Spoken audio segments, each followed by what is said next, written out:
भिवंडी तालुका कोपरगाव, श्री गणेश, श्री विठल रखुमाई, श्री राम जय बजरंग, श्री दत्तात्रेय मंदिर पर अधिक मास के अवसर पर 1.5 दिवसीय सप्ताह का आयोजन श्री जगत गुरु संत तुकाराम महाराज संप्रदाय द्वारा बड़े हर्षोल्लास के साथ किया गया। इस अवसर पर अभिषेक, प्रवचन, हरि पाठ, हरि कीर्तन, काले का कीर्तन, महाप्रसाद सहित विभिन्न कार्यक्रमों का आयोजन किया गया। इस अवसर पर कोपर गांव के ग्रामस्थ मंडल भारी संख्या में उपस्थित थे। आइए देखें वहां का एक दृश्य। जे आहे ऐका यश, श्री, औदार्य, ज्ञान, वैराग्य, ऐश्वर्य हे सर्वचे सर्व गुण भगवान परमात्म्याने काय केले? भक्तांना दिलं।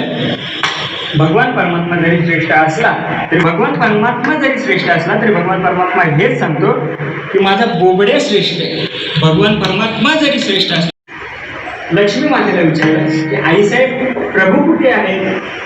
वेळ कधीची होती? सकाळी. प्रभू कुठे? मातेने सांगितले की देव पूजा करतात. काय सांगितले? आपण ज्याची पूजा करतो तो देव दुसऱ्या कोणाची तरी पूजा करतो. ऐकायला कसं वाटतं? नीट वाटत नाही.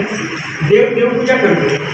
आता नारद महर्षी जरा विचारच पाहिजे की देव आम्ही सर्वात श्रेष्ठ जो भगवान परमात्मा आहे त्याची आम्ही पूजा करतो आणि आज देव कोणाची पूजा करायला लागला? आता नारद महर्षींना ते राहावेच झालं. त्यांनी लगेच प्रभूंकडे गेले. देवघरामध्ये देवालयामध्ये भगवान परमात्मा, भगवान विष्णू हे पूजा करत बसेल. आता पूजा करत बसेल तर समोर देव आहे. नारद महर्षींनी असं मागून असं पाहिल्यानंतर डोकावून पाहिल्यानंतर 14 संतांचे फोटो होते. किती? कोणाचे फोटो होते? संतांचे फोटो. आता संतांचे फोटो पाहिल्यानंतर नारद महर्षीला वाटले की असतील कोणते संत श्रेष्ठ वगैरे असतील ते असतील. नारद महर्षी जाईल हा तर आपला फोटो पण आहे याच्यामध्ये. चांगले सर्वात श्रेष्ठ भगवान परमात्मा कोणाची तरी पूजा करतोय आणि त्याच्यामध्ये आपलाही नंबर आहे, आपलाही फोटो आहे. आता नारद महर्षींना अजून जरा डाऊट आलं. नारद महर्षी आणखी आतमध्ये गेले आणि देवाला सांगितलं की देवा तुम्ही आमची पूजा करता? मला वाटतं तुम्ही कोणाची तरी दुसरी कोणाची पूजा करता, पण तुम्ही तर आमची पूजा करता. भगवान परमात्म्याने सांगितलं की हो, माझा नियमच असा आहे की जो माझी पूजा करतो मी त्याची पूजा करतो. देव त्याची संत त्याची देव मात्र प्रतिमा. मग तसं आता तुम्हाला व्यवस्थित पटलं? तुका म्हणजे भू म्हणजे आम्ही बळी बघ तू खूप आहे तर भगवान परमात्म्यापेक्षा श्रेष्ठ आहे असं म्हणतात. अजून त्याचा अर्थ असा लागतो की तुका म्हणजे भू म्हणजे आम्ही बळी, वीर, पुन्हा काय किती आले? 3 आहे. आपला जुना नंबर बळी, वीर आणि गाडी. आता या तिघांचा अर्थ काय होईल तर वीर म्हणजे ज्याच्या ताब्यात इंद्रिय ज्याच्या ताब्यात आहेत तो वीर. दुसरा म्हणजे बळी म्हणजे बळीराजा नाही. बळी ज्याच्या हाती काळ त्याच्या हातामध्ये तो बळी. आणि नंतर गाढे म्हणजे गाढव नाही, गाढे म्हणजे सर्वात श्रेष्ठ. तसं आमच्या ताब्यात इंद्रिय आहेत, काळही आमच्या ताब्यात आहे, त्यामुळे आम्ही सर्वश्रेष्ठ आहोत. पण याच अभंगाचं आणखी स्पष्टीकरण एका तुकोबाराच्या एका अभंगामधून लागतो. तुकोबारे काय म्हणतात की आम्ही बळी वीर गाडी. भगवान परमात्मा कसा आहे? बळीया माझा तो सर्वात श्रेष्ठ आहे, तो बळी आहे. पण तुकोबारे एका अभंगामध्ये म्हणतात आम्ही झालो बळीवंत. बळीयाचा अंकित. आम्ही बळीवंत आहोत. तो बळी आहे पण आम्ही बळीवंत आहोत. तो बळी आहे आम्ही बळीवंत आहोत. बरोबर. पण सुरुवातीला हे मुद्दाम बोलतो की आम्ही झालो बळीवंत. पण आम्ही का बळीवंत झालो? तर आम्ही त्याचे काय झालो? दास झालो. आम्ही त्याचे अंकित झालो म्हणून आम्ही श्रेष्ठ आहोत. नियमच असा आहे की जो माझा दास येतो माझ्यापेक्षा सर्वात श्रेष्ठ.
असं पाठवलं